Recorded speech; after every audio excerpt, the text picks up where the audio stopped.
دارالفتاء والقضاء ضلع بارہ بنکی کے پروگرام مسائل شرعیہ میں آج کا سوال ہے۔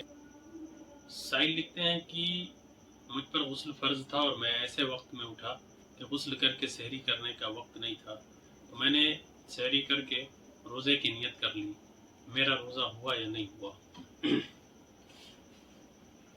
بسم اللہ الرحمن الرحیم، الجواب باللہ التوفیق۔ دیکھیں، اگر آپ نے جنابت کی حالت میں، ناپاکی کی حالت میں آپ نے روزہ رکھ لیا اور اس کی نیت کر لی تو آپ کا روزہ صحیح ہو جائے گا۔ البتہ آپ سحری سے فارغ ہونے کے بعد فوراً غسل کر لیں، چونکہ زیادہ دیر تک ناپاک رہنا یہ بہتر بات نہیں ہے۔